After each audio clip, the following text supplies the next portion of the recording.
Okay? Palakpakan natin si Jesus.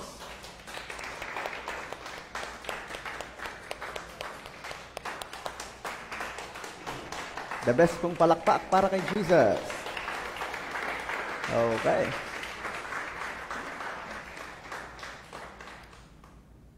Atin pong itutuloy yung ating series. Mahaba-haba series nga.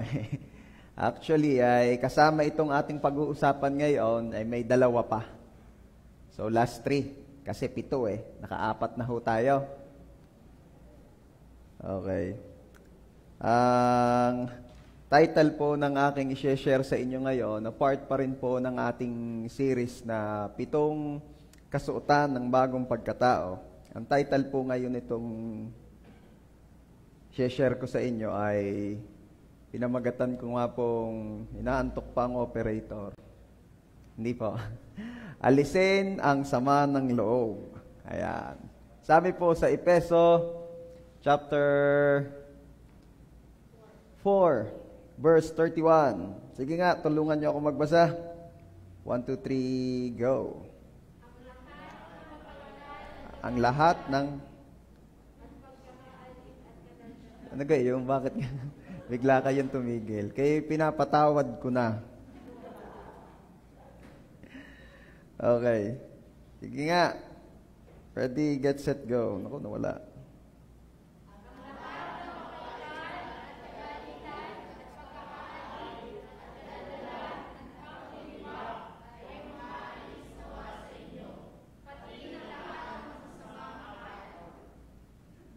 Kalalim ng version ninyo. Ang lahat ng kapaitan. At saka ano pa nga yung isa niyang version? Panglilibak. Wala nagang mas malalim na version diyan. Okay. Ang aking version ay ito. Alisin ninyo ang lahat ng sama ng loob. Yan na, hindi ko na papakahabaan pa. At para lamang inform din kayo, ang aking version din instead na panglilibak ay paninira. Panlilibak. Okay. Ang pagpapatawad po ay napakagandang tingnan. Wala pong humanga sa taong hindi nagpapatawad. Pero marami po ang pumapalakpak pag may nagkasundong tao, mga tao. Yung pag may nagkabate, palakpakan. Pero yung nagkagalit, palakpakan, wala akong nakitang ganun. Si Haring Solomon po, sa pamamagitan po ng wisdom na ipinagkaloob ng Diyos sa kanya, ay nagsabi ng magandang bagay patungkol sa pagpapatawad. Sabi po sa Kawikaan chapter 19 verse 11, hindi ko alam kung anong version nyo, pero babasahin ko yung akin. Ang matinong pag-iisip ng tao sa galit ay nagpapabagal, at kanyang kaluwalhatian na di pansinin ang kamalian. Ang pagpapatawad po ay gawain ng matinong pag-iisip. At ang pagkabagalit po o ang pananatiling galit ay di gawain ng kabaligtaran ng matinong pag-iisip. At kaluwalhatian daw po ng isang tao ang hindi pagpansin sa kamalian. Ano ba ang pagpapatawad? Ang pagpapatawad po ay biyayang ibinibigay mo sa nagkasala sa iyo. At ito po ay isang katotohanan, tanging ikaw lamang ang makakapagbigay nito sa nagkasala sa iyo. Hindi pwedeng mag-release ng forgiveness ang kapitbahay mo sa kinagalitan mo. It's only you who can forgive them. Kaya, pag-usapan po natin ito. Part ng ating series, and at the same time ay connected pa rin sa buwan ng pag-ibig.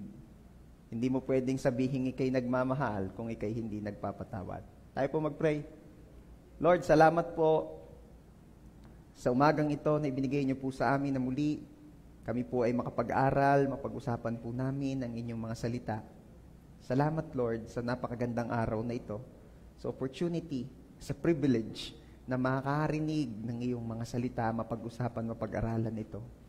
Before anything else, we ask forgiveness sa aming mga kasalanan, sa aming mga kamalian. Patawad po, Ama. Cleanse us with your most precious blood, O Lord Jesus. At salamat po sa biyaya ng kapatawaran. At sa umaga pong ito, ang dalangin namin, Holy Spirit, turuan niyo po kami, tulungan niyo po kami. Dinededicate po namin sa inyo ang service na ito. Punuin niyo po ng pag-ibig ang puso at isip ng bawat isa. Salamat po, Ama.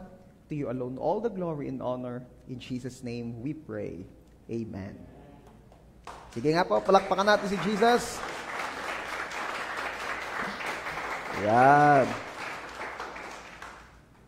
Uy, pagpapalakpak kay Jesus, hindi nagdadalawang isip. Merong pumalakpak naghintay pa ng makakasabay uli. Ay, sa kalpulot mo lang palakpak. Dalawang isip. Okay.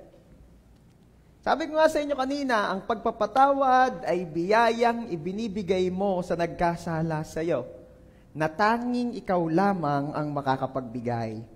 Anong katulad nito? Ang katulad po nito ay yung biyayang ibinigay ng Diyos sa atin, na tanging Diyos din lamang ang makapagbibigay. Ano pa?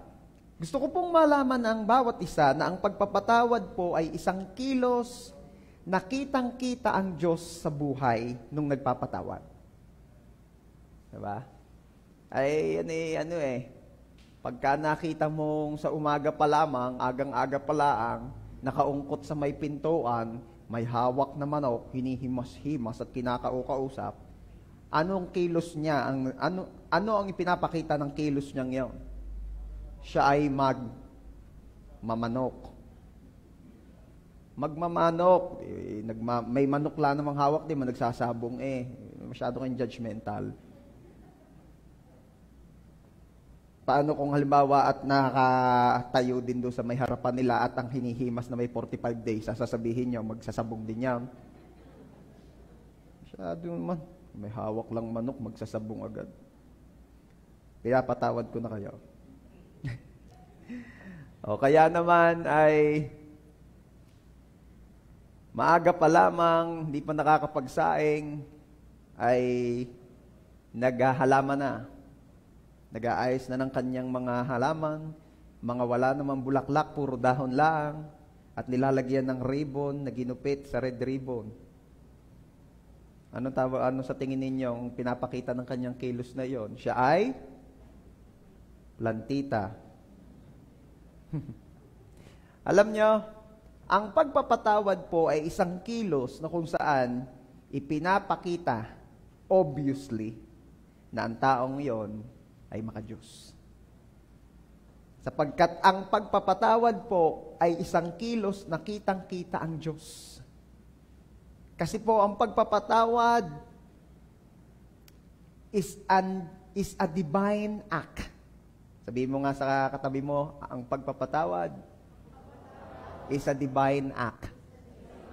Ito po'y aktong galing sa Diyos. Bakit? Sapagkat pag taong-tao, hindi nagpapatawad. Hindi basta-basta. Ang di po pagpansin sa kamalian ng iba laban sa iyo ay, kung tawagin, o pagpapalampas dito, o hindi pagganti, yan po ang pagpapatawad. At ano naman ang pagganti? Ang pagganti po ay kilos na taong-tao. Ano nga sabi ni Jesus diyan? Mata sa mata, ngipin sa ngipin. Yung iba ni-imagine pa rin kung ano yun, they take it literally. Kaya pag nag-aaway sila, ay talaga naman titigan. O kaya na may nagkakagatan.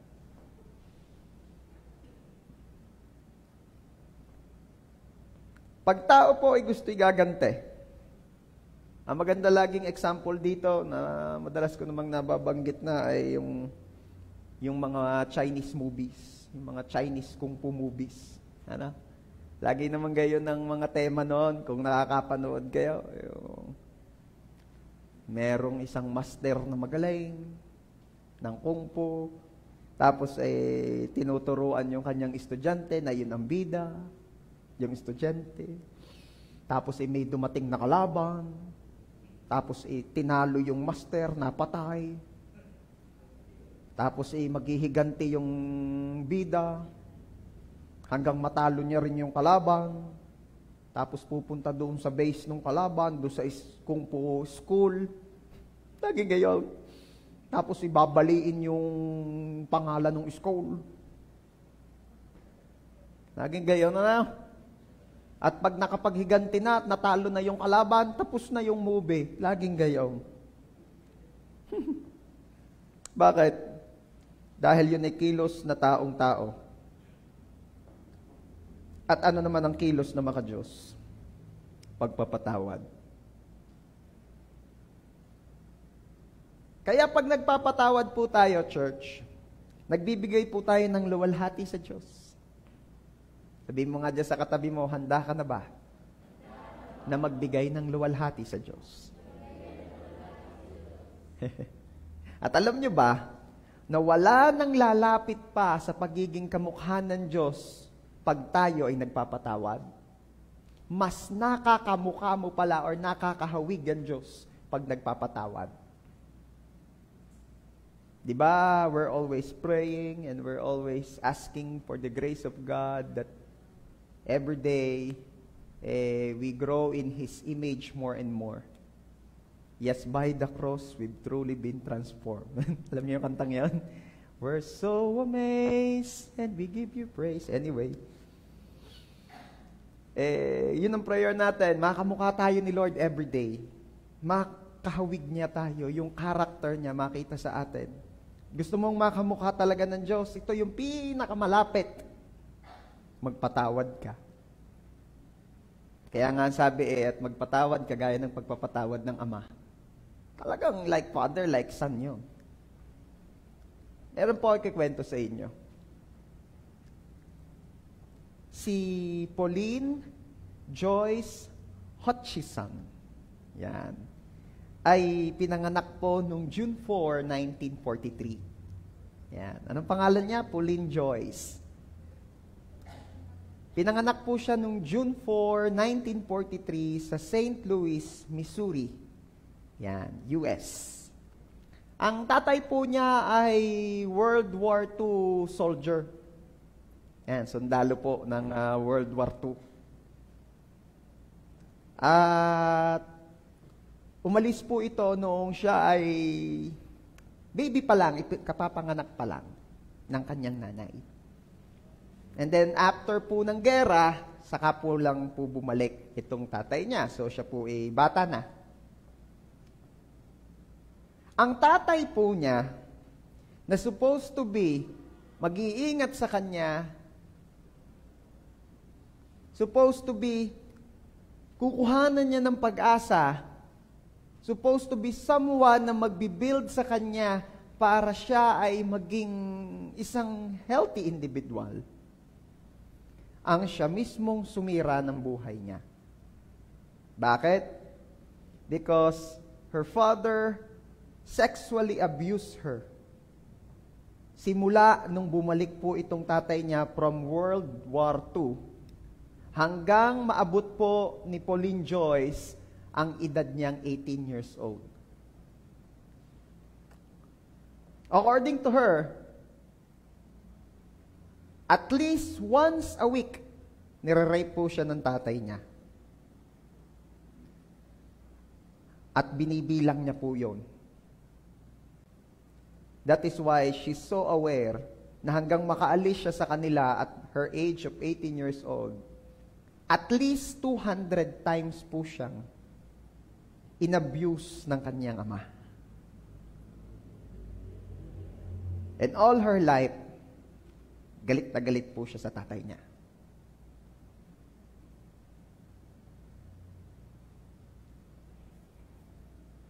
Paano nga ba natin magagawa ang magpatawad, lalo na sa mga ganyang sitwasyon?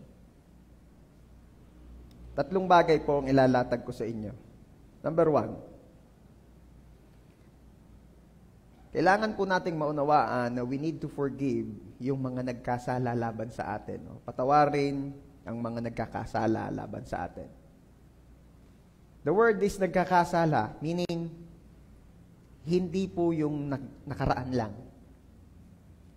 Kahit yung present o yung paulit-ulit.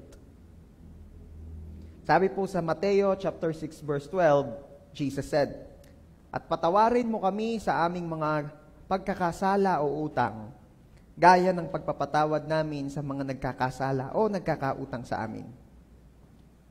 Ang pagpapatawad po ay napakahirap. Sino nagsasabi ritong madali ito? Praise God. Normal lahat ng mga kaharap ko. Bakit? Because if someone will claim na ang pagpapatawad ay madali, malamang he or she is out of his or her mind. Dahil ito'y mahirap. Sabi nga nung iba mas nanaisin pa nilang malungkot, mawalan ng ganang kumain, ma-allergy, o magka-ulcer kaysa magpatawad. Yung iba mas nanaisin pa raw na sumikip ang dibdib, maapektuhan ng BP o puso kaysa magpatawad. At may mga naririnig pa nga kayo kung sabihin niya magpapakulong na lang ako, pamimiresuhan ko na lang. Yung mga e-making sinauna pamimiresuhan ko na lang kaysa magpatawad. Miski magpantay pa ang paa. Mga linya. Miski magpantay ang paa. Bakit ga? Pag hindi ga pantay ay nadanyuhan.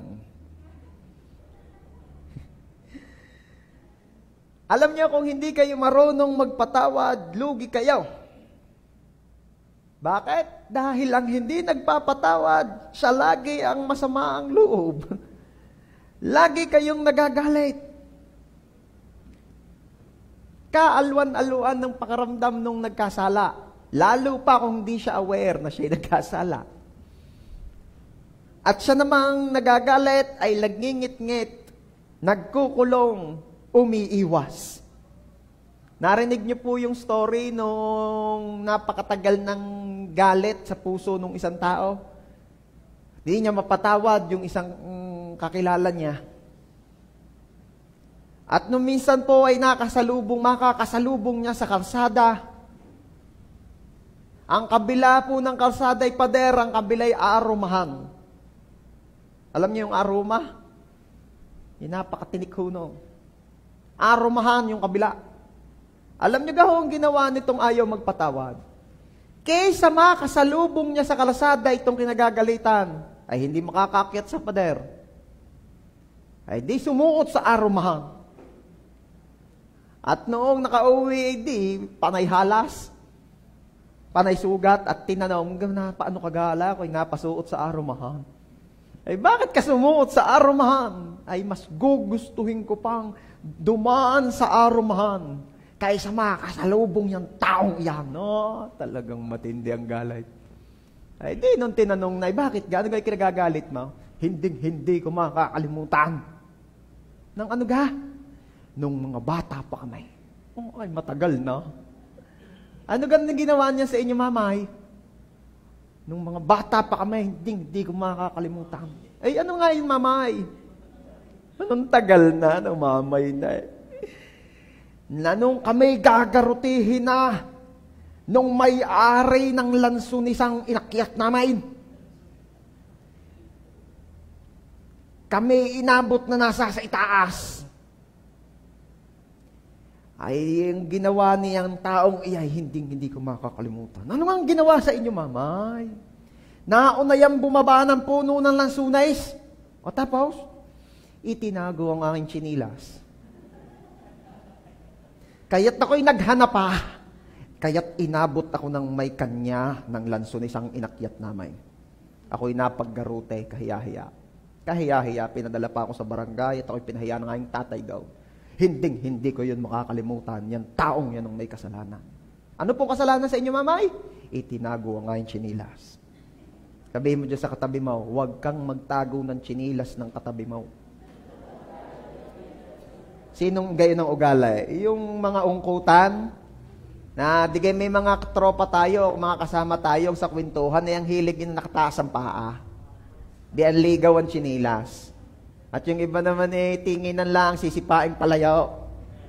At tapos kukuhanin naman ng isa. Nako, bago mag-uwian, lipol na ang chinilas. Di na malaman ko sinong nagtagaw. Sinong gaya ng gawain? Pastor, ba't alam na alam ninyo? Ako'y nagbago na. Tawa si Reggie eh. Mahirap magtago ng chinilas. Lagi kayong madadali riyan. Huwag nyo nang gagawin yan. Learn from me. Okay. Pag sa hirap ng galit, napakasama ng pakaramdam niyan. Alam niyo kung bakit? Ang galit walang masarap na ulam. Ang nakahayin na diyan ay napakasarap na pagkain. Ang kanin niya dinurado, bagong saing. Pakainin mo yan ay walang masarap na kain.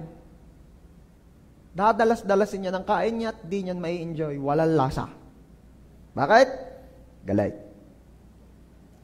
Ang galit mo'y walang maagang tulog.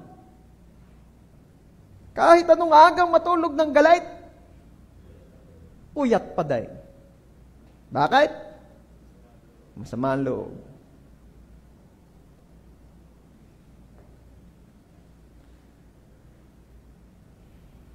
Alam niyo, ang pagpapatawad po, tanging ikaw lamang ang makakagawa. Hindi mo kailangan ang tulong ng mga nasa paligid mo because you can do it yourself. Pastor, mahirap nga hong magpatawad. Totoo naman eh. Sino ko may sabi sa inyo? Hindi. Kanina ko pa sinasabing mahirap. Mahirap magpatawad. Pero mahirap din ng hindi. Mahirap din lang ang parehaw. Magpatawad ka na. Nakapahinga ka pa. Parehas mahirap eh. Kaya lang, restless yung hindi nagpapatawad. Gusto mo ng rest? Magpatawad. Nakakapagod kaya? Yung laging galit. Napakasimple po ng paliwanag ni Jesus dito. Ang pagpapatawad ng Diyos sa iyo ay kapareho din lang ng pagpapatawad na ginagawa mo sa iba. Ano sabi ko? Ang pagpapatawad daw po ng Diyos ay kapareho lamang ng pagpapatawad natin sa iba.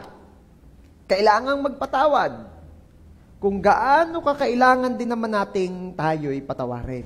Sino po dito ang nagsasabing kailangan niya ng biyaya ng kapatawaran ng Diyos? Every day. Isipin lagi na tayo'y mga makasalanang nangangailangan ng kapatawaran. Yung iba kasi tinanggap na sila'y makasalanan. Pero, di pa nila nauunawaan kung ano ang bigat ng kasalanan. Ano ba ang bigat ng kasalanan? Ano ba ang kasalanan? Ang kasalanan po ay sobrang tindi na ito'y pader na maghihiwalay sa iyo sa Diyos. Na wala ng ibang way para makatanggap ng kapatawaran kundi ang siya'y kaawaan. Kaya nga't ang Diyos po ay nagbibigay ng kapatawaran sapagkat ito po ay isang paraan ng Diyos upang ituro sa atin na, hey, there's no other way for somebody to receive forgiveness kundi mag-release ng forgiveness yung pinagkasalaan. Walang ibang paraan. Example, lahat po ba tayo nagkasala laban sa Diyos? Sino po dito yung since birth never pang nakagawa ng mali against God? Praise God, mga normal tayong lahat. And only God can forgive us. Bakit? Kasi siya ang pinagkasalaan. Only God can forgive us. No other one, no other man, or no other kung ano man, can release forgiveness to us dahil si Lord ang pinagkasalaan natin. Pero tingnan ninyo, God forgive us. Bakit? Because God is leading us to do the same thing. God wants us to do the same thing. Follow the leader, ika nga. At gusto ng Diyos like Father, like Son.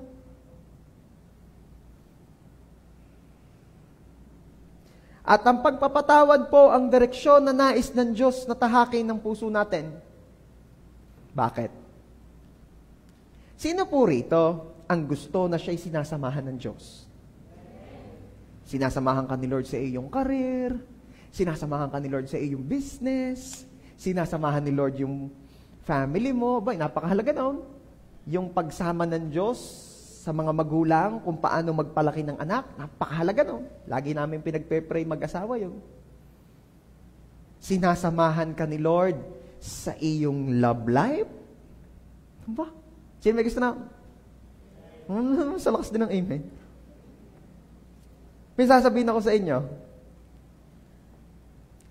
hindi kailanman sasamahan ng Diyos ang galit o ang paghihiganti. Hindi sasama ang Diyos dyan. If your motivation sa mga ginagawa mo ay para makapaglabas ka ng galit, sama ng loob o paghihiganti, may bad news ako sa iyo, kapatid. Hindi ka sasamahan ni God dyan. Yung kaya ka mag-aaral ng mabuti kasi gusto mong ipahiya yung mga nanlait sa iyo before. O kaya gusto mong ikaw ay yumaman at umunlad sa buhay para balikan mo yung mga umaway sa iyo at sasabihin mong pagbalik ko'y luluhod ang mga tala, mga gaya. Yung mga babalikan kita at dudurugin kita, mga gaya. Alam niyo, kung ang intensyon o motivation ng tao, kaya't mayroon siyang ginagawa ay para mailabas ang kanyang galit o makapaghiganti, may bad news ako, hindi ka sasamahan ni Lord. Sapagkat ang paghihiganti ay kanya. Exclusive rights, may exclusive rights si Lord sa vengeance. Sabi niya, vengeance is mine.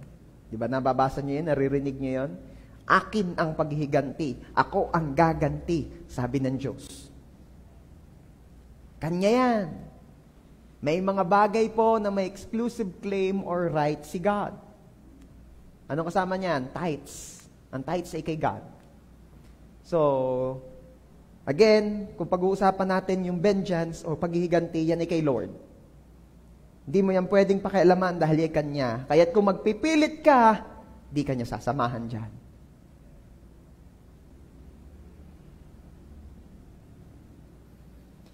Diyos ang gaganti. Sabihin mo nga dyan sa katabi mo, Diyos ang gaganti. Huwag mo rin naman ipanalangin na gantihan na ni Lord ang kaaway mo. Lord, sinabi niyo po sa inyong salita na ang paghihigantiin niyo, kayo na po ang bahala sa mga aray. Gantihan niyo na God. It's showtime.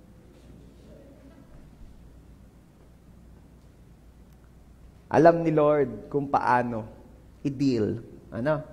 Ang Diyos ay hindi lamang Diyos na mahabagin, Diyos na mapagbiyaya. Ang atin pong Diyos ay Diyos na matuwid. At ano pa? Siya ay Diyos na patas.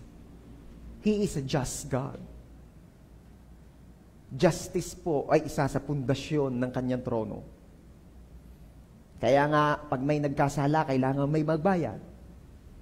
Pastor, nagkasala tayo, hindi tayo pinagbayad. Sino may sabi sa iyo? May nagbayad. Salita ng Diyos Kailangan ang kapayaran sa kasalanan ay kamatayan. Kaya may namatay si Jesus. Walang exempted. Our God is a just God. He's a just God. Kaya anong ibig sabihin nito ngayon? If may gumagawa ng pagkakamali sa iyo, patawarin mo. Pero, believe me, ang Diyos, lalo't nakita niya na ikay marunong magpatawad, ay Diyos na tapat sa kanyang salita.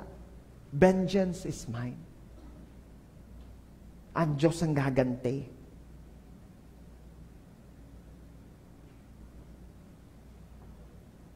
Years later, nung umidad na po ang parents, especially ang tatay ni Pauline Joyce, Na-diagnose po siya ng isang sakit. Yes, nagkasakit po ang tatay ni Pauline Joyce. At nagkaroon po sila ng buhay na hindi masagana. Si Pauline Joyce po kasi that time ay bumukod na. Nakapag-asawa po siya. Kaya lang po, after years of her marriage with her first husband, ay nakipag-divorce po siya dito dahil ina-abuse din po siya. At pinipilit po siyang gumawa ng mga bagay na ayaw niya. Pinapadaya po sa kanya yung payroll nung kanyang pinapasukang trabaho, pinapakupit siya, things like that. Kaya ayaw na niya. Nakipag-divorce po siya. Hanggang nakakilala po siya ng isa pa. At ang tao pong ito, his name is Dave, ay may takot sa Diyos. At doon po nagsimula na makilala ni Pauline Joyce sa Diyos ng totohanan. But that time, maganda na po ang buhay niya together with her husband. Pero yung pong parents niya, kanyang tatay, hindi masagana ang naging buhay. Tapos nagkasakit pa. Ano ibig ko sabihin dito? Vengeance is to God. Si Lord ang gaganti. Wala pong nabanggit sa story ni Pauline Joyce na nag-pray siya kay God na, Lord, parusahan niyo po ang tatay ko. Wala. Wala siyang inisip na ganun. Pero siya'y galit. Pero ito, mapapansin mo, si Lord ang kumilos. Ang paghihiganti ay sa Diyos. Alam ni Jesus kung ano ang masasakit na pangyayari sa buhay ng tao. God knows our pain. At ang pagpapatawad, ang kapangyarihan ng Diyos laban sa pinakamasakit na dagok ng buhay. Yan ang panggamot na ino-offer ni Lord sa lahat ng pain na na-experience mo. Number 2, magpatawad at patatawarin. Huwag magpatawad at hindi patatawarin. Yay, totoo.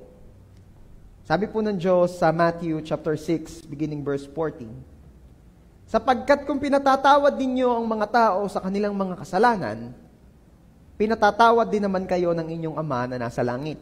Verse 15, ngunit kung hindi ninyo pinatatawad ang mga tao sa kanilang mga kasalanan, hindi rin naman kayo patatawarin ng inyong Ama sa inyong mga kasalanan. Ito po'y warning ni Jesus patungkol sa hindi pagpapatawad. Ano po ang sinabi niya diyan? Pag di nagpatawad, di rin patatawarin ng Diyos. Kung ayaw magpatawad, ito ang sinasabi ng taong ito kay God. Ayaw ko magpatawad. At ito ang sinasabi naman ng Diyos sa kanya. Okay, ibig sabihin, ayaw mo ring patawarin ka. Ang pagtanggi sa pagpapatawad ay pagtanggi sa pagpapatawad ng Diyos. Alam niyo po ba na ang hindi pagpapatawad ay isang makapal na pader na sagabal sa relasyon natin sa Diyos? Bakit? Ganito po kasi ang talagang merong healthy relationship kay God. Lagi niyang pinapacheck kay God ang kanyang puso. Lagi siyang nagsisisi at humihingi ng tawad sa kanyang mga kasalanang ginawa.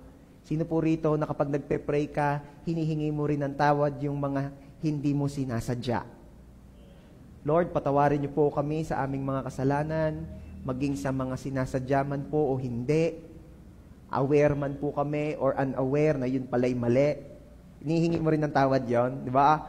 Ako po kasi personally, in my prayer, ganun ako mag-pray. Para linis. Kasi mamaya may mga sabit pala ako, hindi ka naman aware. Merong hindi sinasadya hindi mo naman alam na mali eh. Di ba? Hingi mo na rin ng sorry yon. Bumalik man si Jesus, walang sabit. Di ba?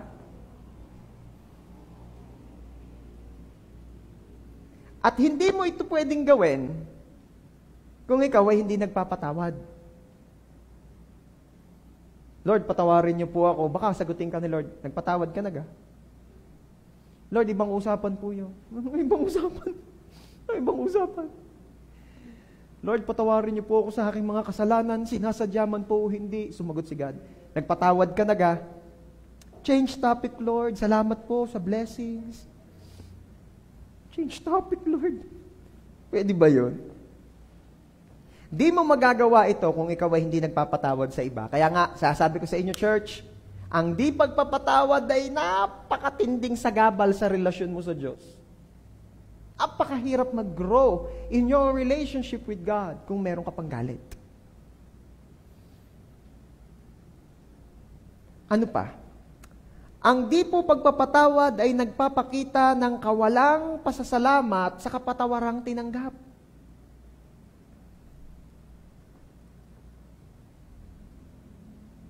Di ba pag thankful ka, you are willing to share the things that you've received. Yan ang isa sa mga makikita mong katangian ng mapagpasalamat na tao. I remember last Sunday, nagpapasalamat sa Lord ang El Chocolate at namigay ng chocolates. Katuwa naman ng mga nabigyan. Marami pang sobra. Hindi ko alam kung anong ginawa nung pinag-distribute doon sa sobra. Binabantayan ko kung may bibenta sa online, wala naman. Pero alam ko, dinistribute na rin sa mga may gusto pa. Yan. Ano lang punto ko doon? Ito napansin ko nagpapasalamat, so ang tendency ay to share. Alam niyo po ba na ang mga taong nagpapasalamat sa Diyos dahil siya'y nakatanggap ng kapatawaran, though hindi naman siya worthy para doon, alam niyo kung anong ginagawa niyan? They are sharing the same thing that they received from God. And what is that? Forgiveness. Kaya ang di pagpapatawad ay pagsasabing hindi siya thankful sa forgiveness na na-receive niya from God. Ano pa? Ang di pagpapatawad po ay pride. Sabihin mo nga dyan sa katabi mo, pride pala yun. Sa kabila naman, sabihin mo, pride nga pala. Bakit pride? Para mo kasing sinasabi na mas magaling ka pa sa Diyos. Na kung ang Diyos ay nagpapatawad, ikay hindi, di mas magaling ka pa kay Lord.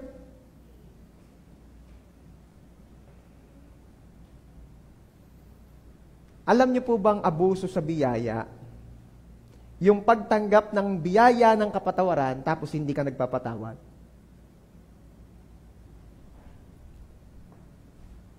At ito pa ang isang nakakalungkot. Ang di po pagpapatawad ay nag-aalis ng pagpapala. Sino gusto ng blessings? Ang di pagpapatawad ay nag-aalis ng pagpapala. At sa halip na blessing ang ma-receive, ang iniimbitahan po sa buhay ng ayaw magpatawad ay judgment o paghuhusga. Yes. Sabi po sa Hebreo o Hebrews chapter 12 verse 15, pakaingatan ninyo na baka ang sino may mahulog mula sa biyaya ng Diyos. Baka may ilang ugat ng kapaitan ang sumibol at bumagabag sa inyo at mahawa nito ang marami. Mahulog mula sa biyaya ng Diyos. Mapaalis, mawala, hindi maranasan. Yun ang meaning nun At bakit daw mayroong magkakaganoon? Kasi baka daw mayroon pang ilan na may ugat ng kapaitan o bitterness. Ibig sabihin, bitterness, hindi nagpapatawad. At ano mangyayari daw sa taong yon na hindi nagpapatawad? Yun daw, bitterness na yun ang babagabag sa kanila. Babagabag, ibig sabihin, walang peace. So instead na blessing, ano daw ang mangyayari? Mawawala sa blessing ni God. Tapos laging ika-convict, babagabagin nung bitterness na yon. At ano pa? Nakakahawa pa.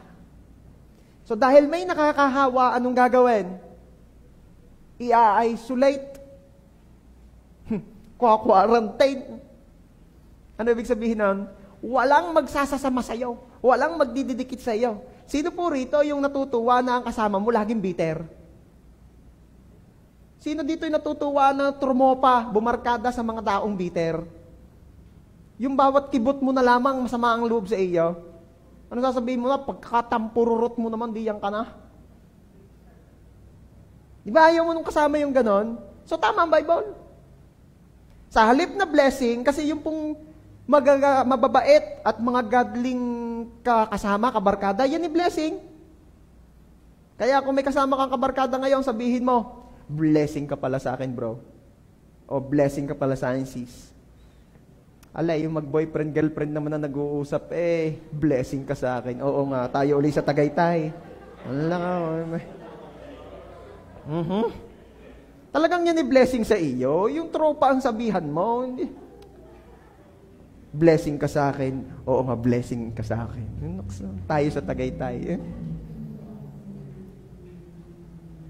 Pastor, bakit ka naman pati pagtatagaytayin yung inaano? Wala namang problema sa akin kung yung ganun may strawberry jam di yung dala, wala namang problema. Wala namang. Kung pinagplastic man lang ako ng hangin doon sa Tagaytay, iba-iba. Biro lang ko yung biro lang. Ako hindi ako mahilig magparinig. Ako'y dinidiretsa ko. PPM ko na lang. Okay. Blessing yun. Ano nangyari? Dahil bitter. Ano nangyari? Hindi makaranas ng blessing ni God. Binabagabag lagi ng kanyang pagiging bitter. At nilalayuan ng marami dahil may nakakahaway ang pagiging magagalitin Ano nangyari? Di nawala yung mga blessing. Blessing yung peace. Yung pag may bumabagabag lagi sa iyo.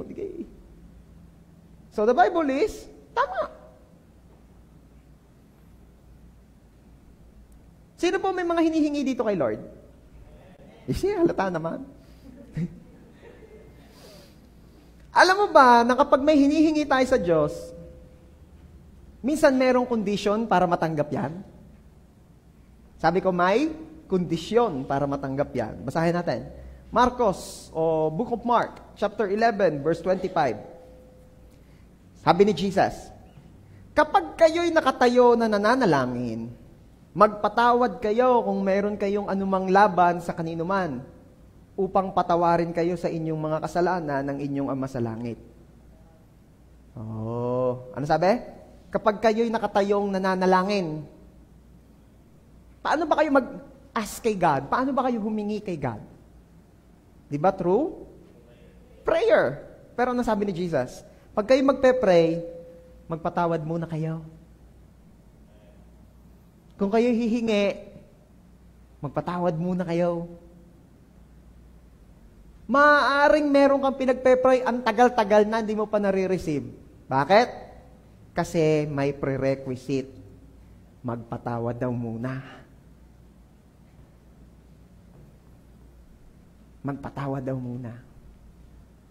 Kaya kung ikaw ay napag-drive ng napakalayo pa norte,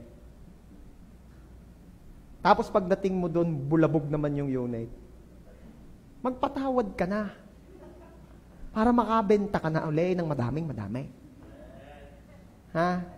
Kasi, ang tagal-tagal mo nang pinagpe-pray, Lord, pinagpe-pray ko po, may prerequisite yan.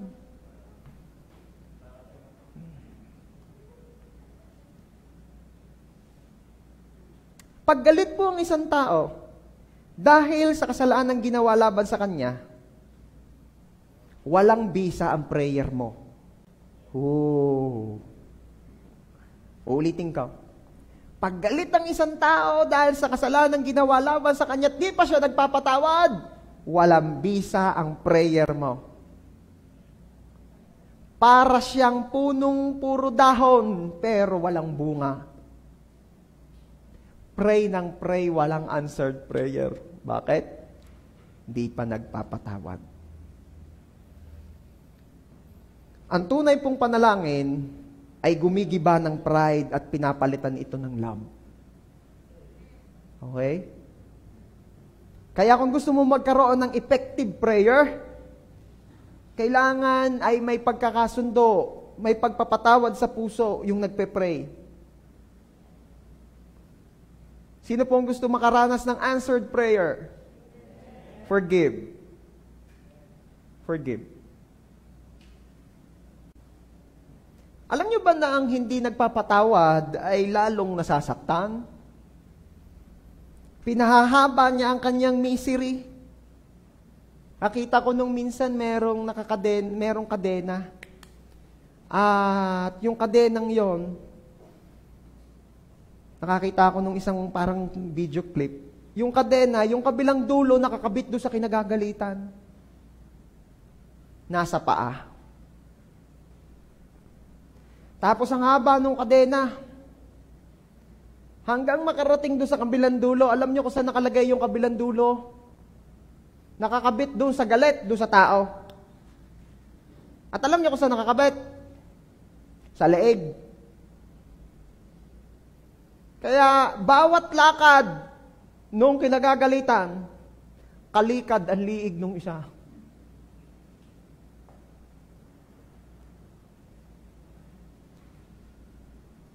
Nasasaktan po ba yung kinagagalitan? Medyo, hindi naman may kadena sa paa, pero hindi masyado. Ay paano po yung galit? Pautas na. Bakit? Nasa liig ho yung kadena. Sino ang mas nahihirapan? Yung galit. Pinahahaba mo lamang ang iyong paghihirap. So give up the pain. Iwan ang hinanakit. Huwag magtanim ng sama ng loob. Magpatawad at magpatawad uli. Bakit may uli? Kasi talagang merong ganun eh. Yung nakapagpatawad ka na kahapon, tapos bukas parang kinukut-kut na naman yung sugat. So magpapatawad ka na naman. Number 3.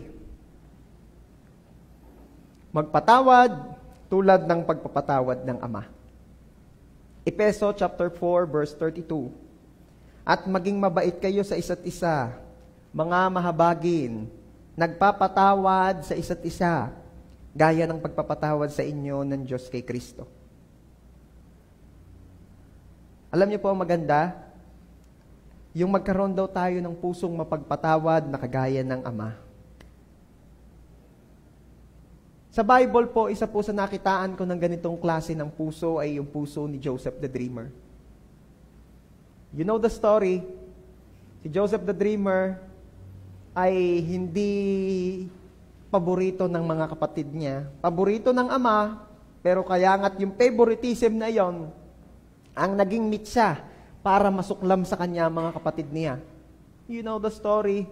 Pinagtangkaan siyang patayin, pero meron siyang isang kuya na businessman, kaya pinera na lang siya. Gravity. Businessman. Huwag nyo nang patayin, perahin na lang natin. O, tapos bakas-bakas tayo. Gay, pagbili na yan, pag may magbubuti. Meron pong dumaan na namimili ng slave o alipin, binenta nila doon. You know the story. After po ng mahabang panahon, umunlad po ang Egypt because of God through the life of Joseph the Dreamer. At dumating ang taggutom, dumating ang mga kapatid niya nangangailangan ng tulong. At nang makita ni Joseph the Dreamer ang mga kapatid niyang nagtangkang patayin siya, pero binenta na lang siya, anong ginawa niya? Pinatawad niya, pinagpala pa niya. Hello? Can you do that? Can we do that? Na nung makikita muli yung kinagalitan mo pinatawad mo, tas pinagpala mo pa.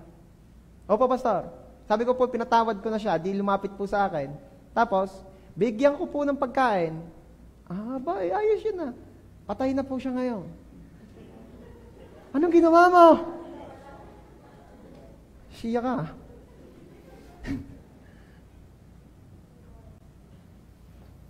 Ano pa? Isa pa sa nakita kong napakagandang example nitong kagaya ng puso ng ating Ama, ay yung puso ni Stephen.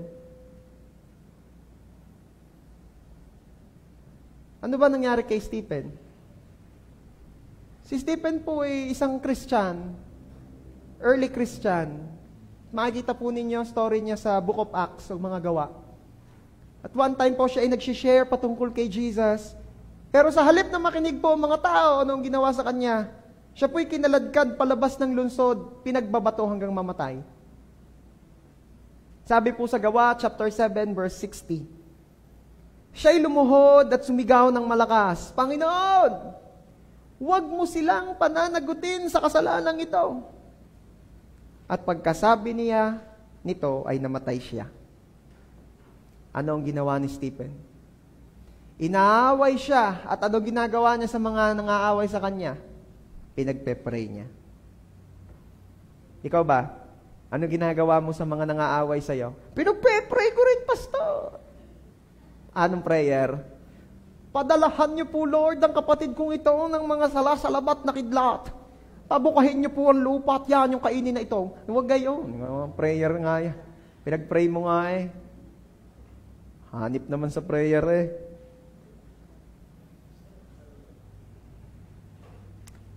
Minsan pong na-interview sino nga yung ating pinagkukwentuhan? Pauline Joyce. Bakit po siya pastor in interview? Kasi po si Pauline Joyce po ay nakapangasawa at ang pangalan po ng napangasawa niya ay si Dave Mayer. Kaya yes, siya po ay si Joyce Mayer ng Joyce Mayer Ministries. Na-interview po siya doon at tinanong siya paano siya nakapagpatawad. Paano niya napatawad ang kanyang ama. Alam niyo po, isang step daw na ginawa niya ito. Lagi niyang pinagpe-pray ang tatay niya. At talaga daw hindi maiwasan na every time pinagpe-pray niya ang tatay niya, ipinapaalala sa kanya ang lahat ng ginawa ng tatay niya sa kanya. Pero pinaglabanan niya raw yun. Na habang siya'y nasasaktan, tuwing naaalala niya yon, dahil inaalala niya ang tatay niya pinagpe-pray niya, kahirap ka naman mag-pray nung ibang nasa isip mo. Sino rito yung kaya mong mag-pray habang nagmo-Mobile Legends? May kilala kang ganon?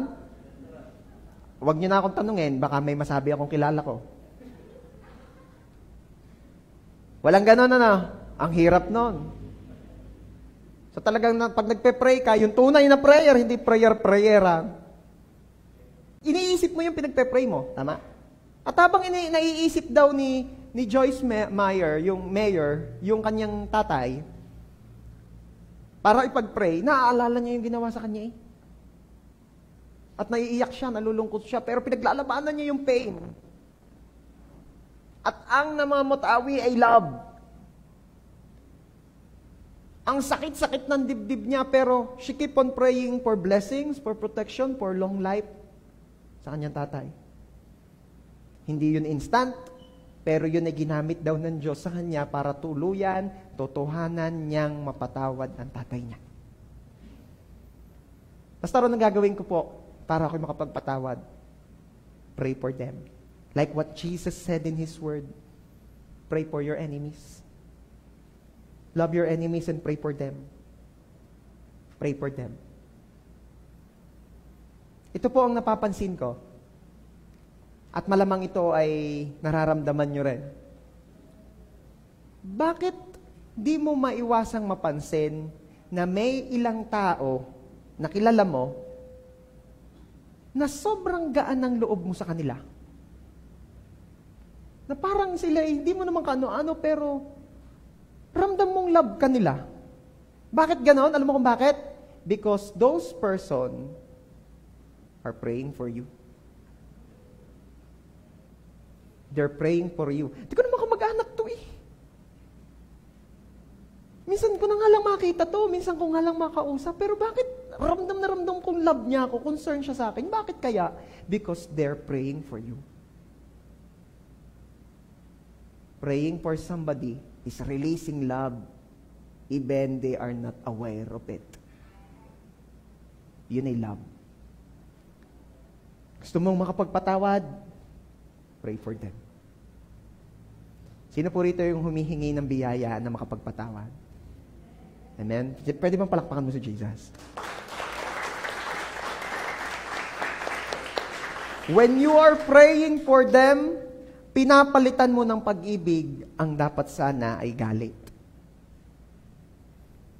When you are praying for them, for those who offended you, for those na nakagawa ng mali sa iyo, pinapalitan mo ng pag-ibig ang dapat sana ay galit.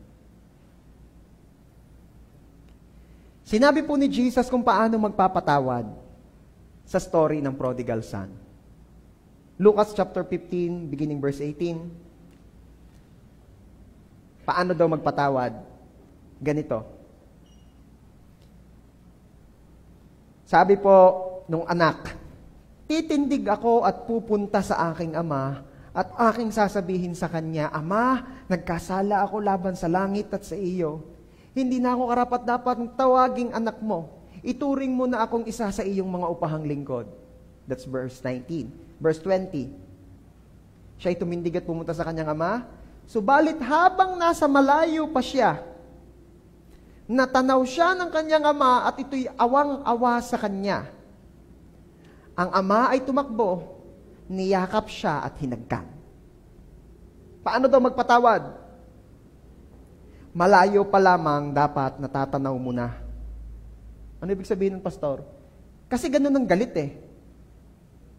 Ang galit, malayo pa lamang, kilala mo na kung sino siya. Ay, hindi ako magkakamali. Mga lakad na yan. Hello?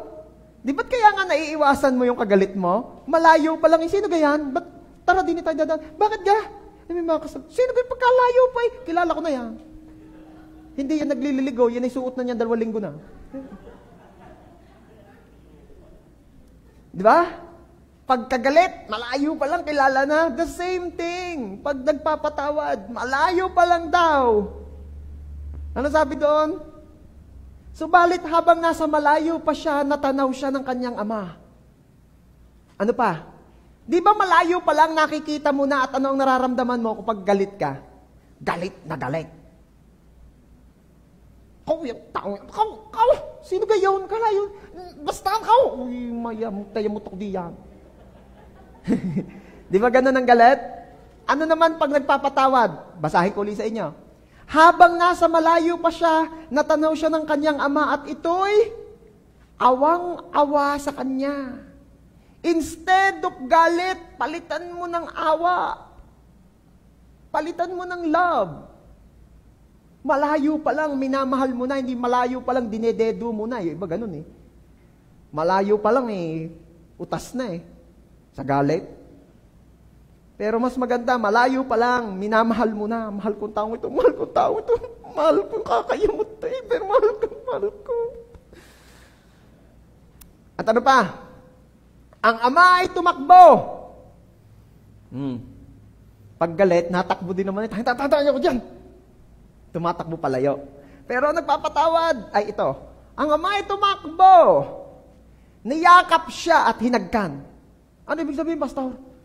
Yayakapin ko rin yung kagalit ka? Oo, sisiguraduhin mo lang yakap na love, ha? Hindi yung yakap na, pastor, niyakap ko na! Nagtatap na, hindi, walang sukwang! At hinagkan.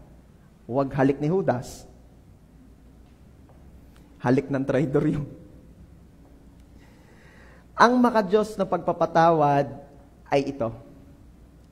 Gustong gusto o eager. At di napipilitan lang. Paano ko nasabi na yung pagpapatawad ng ama doon sa prodigal son na si Jesus mismo nagkwento ay hindi napipilitan lang, gustong gusto at eager. Malayo pa lang, nagpapatawad na. Pastor, ako po'y gayon na rin. Paano? Anong gayon na rin? Hindi na ako lalapit, papatawarin ko na lang sa malayo. Napipilitan lang yan. Hindi na hinihintay na ang nagkasala ay makarating sa bahay, sinasalubong na. Katindi nito. Ito yung mga topic na madaling ituro. Hindi pala madali, mahirap din. Mahirap ituro, mas mahirap gawin. Bakit? Ang makadiyos daw na pagpapatawad ay hindi na hinihintay ang nagkasala na makarating sa malapit. Malayo pa lang, sinasalubong na. Sinasalubong ng ano, pastor? Linawin mouth.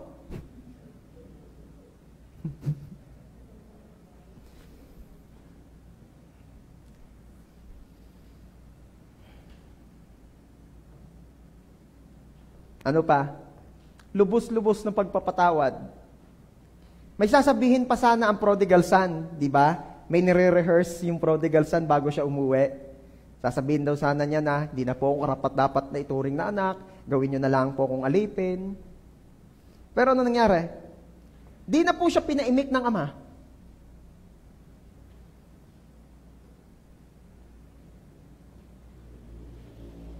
Hindi na siya pinaimik ng ama. Ang mga tao kasi kadalasan ganito. Sa halip na yung nagkasala ang mag-ulit ng kanyang kasalanan, uy, patawarin mo ko ha dahil ng ganito, ganyan. Ang tao ganito, yung pinagkasalahan, ang banggit ng kasalanan ginawa sa kanya. Kung galit pa yung ama sa prodigal son, siya mismo ang magsasabi ng mga kasalanan, ikay napakawalang utang na loob mong anak ka, buhay na buhay pa ako, ikinuha mo na agad ng mana mo. Ano ba ibig mo sabihin, mamatay na ako? Napakatindi mong anak ka? Yan kadalas ay gayaan ng tao. Na supposed to be dapat ang nagsasabi ng pagkakamali, yung humihingi ng tawad. Pero anong ginawa ng ama? Di na niya pinaimik. Wala. Yung ni-rehearse ng anak, di na nasabi. Bakit? Niyakap na nung ama. Nagpapaliwanag siguro yung anak, tatay, ako po hindi nakarapat.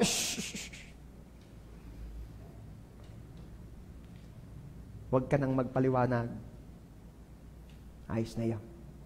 Yun ang nagpapatawad. Ay, ang galit. Huwag ka nang magpaliwanag. Di naman kita patatawarin. Aray ko.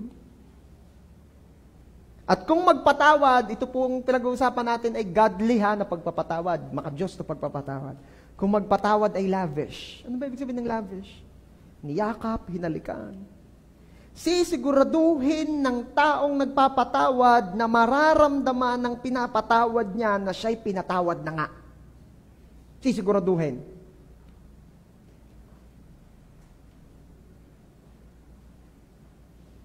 Ay sa tao, sisiguraduhin ramdam noong kinagagalitan ang galit niya. Ang tao ay nag-iipon ng mali. Ang Diyos ay nililimot ang kasalanang ginawa laban sa Kanya. So let's be like our God. Huwag mo nang ipunin, tandaan ang mga pagkakamali niya sa atin ng mga taong yon.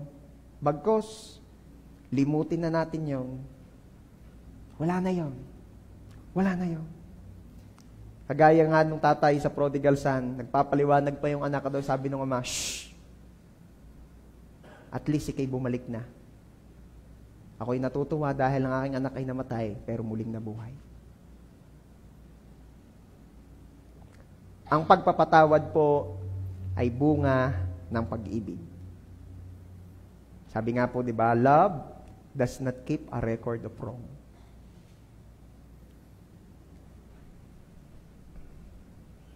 Sabi po sa Colosa, chapter 3, verse 13, pagtiisan ninyo ang isa't isa. Pastor, mahirap kaya nga pagtiisan. Pagtiisan ninyo ang isa't isa. At kung ang sino man ay may reklamo sa kanino man, magpatawaran kayo sa isa't isa. Kung paanong pinatawad kayo ng Panginoon, ay gayon din naman ang inyong gawin. Ang pagpapatawad po ay nagbubuo at nagpapanumbalik ng anumang relasyong nasira. Ito ay naghahanap ng kapayapaan. Okay? So church, di ko alam kung ano yung personal experience mo patungkol dito. Pero ito lang po ang aking masasabi ngayon sa bawat isa. Kung ang kasalanan man sa atin ay maliit o malaki, ang pagpapatawad po ay proseso na tanging Diyos ang makakagawa sa atin. Gusto ko lang i-highlight, tanging si God ang makakagawa sa atin. Ang pagpapatawad po ay lampas sa ating kakayanan. Hindi natin yan kaya. on our own. Sapagkat sabi ko nga sa inyo, ang pagpapatawad po is a divine act. Ito po'y kilos ng isang divine. Ito po'y kilos ng Diyos. Sa sarili po natin hindi natin ito kaya kailangan natin ng biyaya ng Diyos. Pagkatapos po ng ilang panahon, ay na-interview nga po si Joyce Meyer at nag-testify siya. At nung minsan tinanong siya sa interview, paano niya napatawad ang kanyang ama? Sabi ko nga sa inyo kanina, pinag-pray niya. Pero hindi lang yon. Inisip niya na magkaroon ng isang quality decision over and over again. Ano ibig sabihin ng quality decision over and over again? Sapagkat ang pagpapatawad po ay hindi once. Ito'y araw-araw na desisyon. Araw-araw na desisyon. Kasi nga, ngayon, you're decided na magpatawad. Bukas, sigurado galit ka na uli eh. So you need to decide once again to forgive. Quality decision over and over again. Yun ang kanyang ginawa. Diba sabi ko nga sa inyo, naghirap yung parents niya. So, ano ginawa ni Joyce Meyer? Tinulungan niya financially. Alam niyo ang tindi-tindi ng biyaya ng Diyos that time. Bakit? Kasi habang tinutulungan niya financially ang kanyang mga magulang, hindi pa rin umaamin sa kasalanan yung ama niya. At hindi pa rin nagsosorry sa kanya that time. Ang sakit-sakit nun sa kanya. So, anong ginawa ni Joyce? Hindi maganda yung bahay na tinitirhan ng parents niya. Binilhan niya ng bahay na maganda. But still, that time, di pa rin nagsasorry sa kanyang tatay niya. Hindi nga umaamin sa ginawa against her. Di ba sabi ko nga sa inyo, nagkasakit? Pinagamot niya. Nung time na yon, doon na, humingi ng sorry sa kanya at sa kanyang asawa ang kanyang ama. At ang sabi, hindi ko alam kung ako ay nagkamali, pero ako ay nahingi ng sorry. Hindi pa rin naamin. Humingi ng sorry, pero hindi naamin.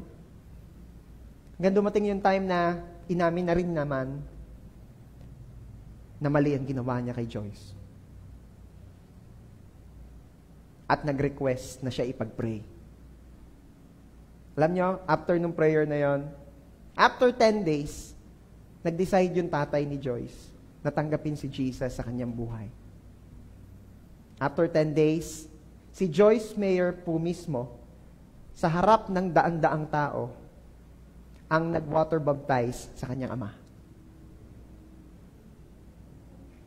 At laging sinasabi ni Joyce Meyer sa lahat ng interviews niya,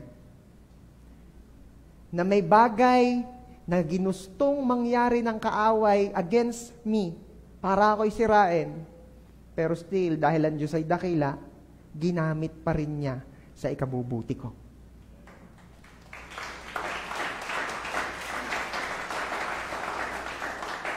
At ang hindi ko makakalimutan sa sinabi niya ito, lahat ito'y nagawa ko sa tulong ng Diyos na sumasama sa akin.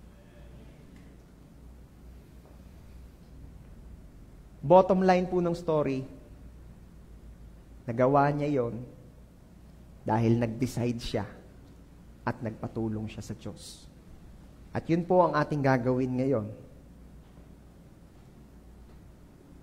If you want to experience genuine forgiveness, if you want to experience, to release genuine forgiveness, you need to decide over and over again. And you need God's help. Kaya, sa lahat po ng gustong makaranas nito, makapagpatawad ng totohanan, maalis ang anumang sama ng loob, I am inviting you to close your eyes, to bow down your head.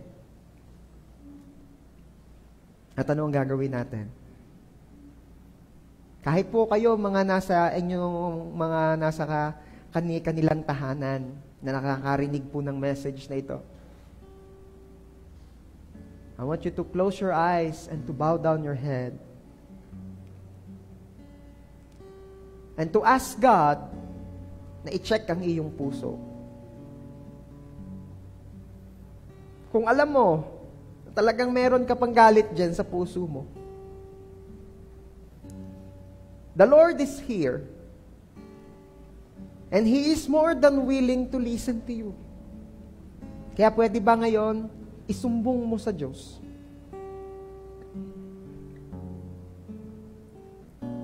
Imagine na ikaw ay isang anak na nasa kandungan ngayon ng iyong tatay.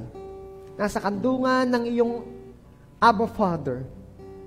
Nasa kandungan ni God the Father. Kay isang anak. At nagsasabi sa iyo ngayon ng Ama, sabihin mo anak kung anong iyong nararamdaman. Ikay anak ngayon, magsumbong ka. Magsumbong ka. Isumbong mo ngayon sa iyong Abba Father lahat ng mga nanakit sa iyo.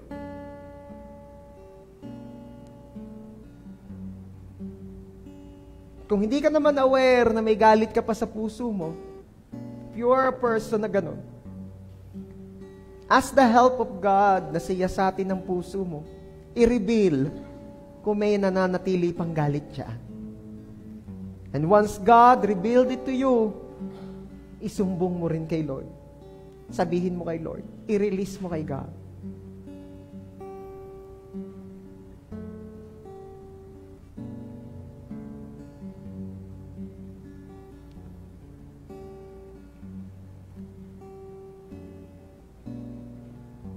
And after mong i-release kay God yung mga sama ng loob na yan, di ba? Hingin mo naman ngayon yung biyaya kay Lord na makapag-decide ka. Quality decision na magpapatawad ka na. Even if maging araw-araw ito, over and over again, hingin mo yung biyaya ng quality decision to forgive over and over again. Come on. God is here. Nakikinig ang Diyos sa iyo ngayon. Ang pagpapatawad po ay kalooban ng Diyos at dahil ito'y kalooban niya, sasamahan ka niya dyan, tutulungan ka niya dyan, bibiyayaan ka niya dyan. Hingi ng tulong kay God ngayon. Hingi ng tulong kay Lord. Lord, biyayaan niyo po kami ng quality decision to forgive over and over again.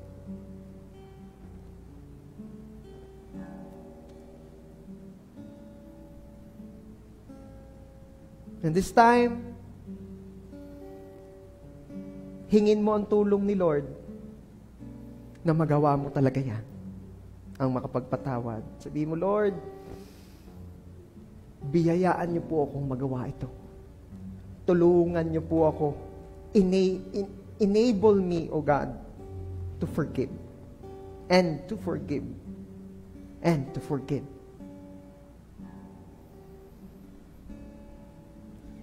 And I believe that as you pray those prayers, the Lord is releasing unto you the power to forgive.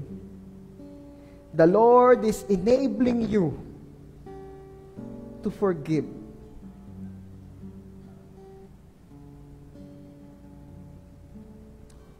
Pwede bang ipag-pray mo ngayon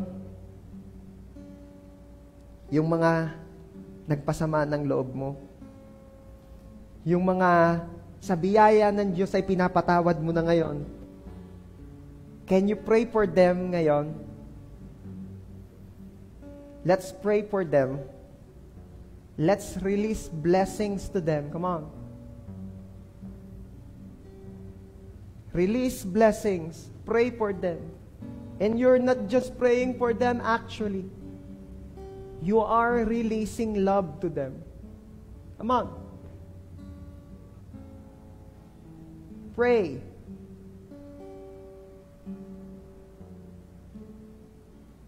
Lord, inilalapit po namin sa inyo lahat ng aming mga nakasamaan ng loob.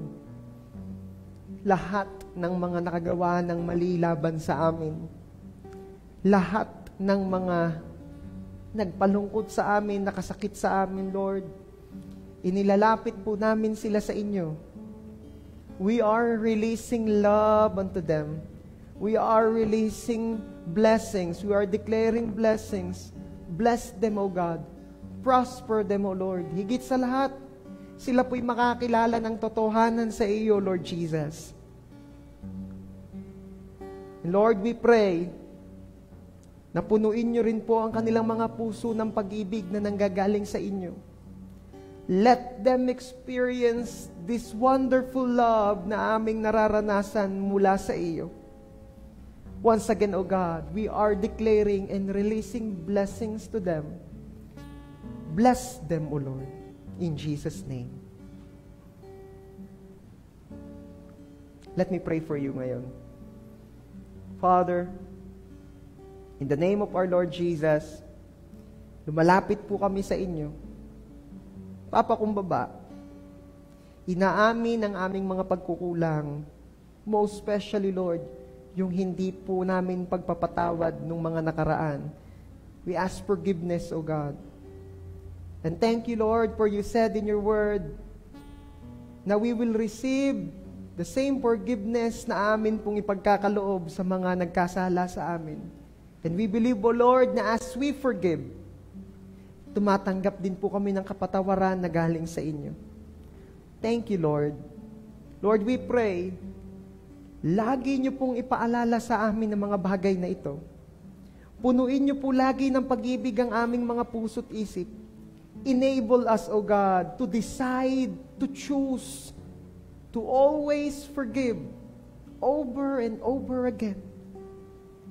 Na lagi niyo pong palitan ang galit sa aming mga puso, palitan niyo ng love, palitan niyo ng pag-ibig.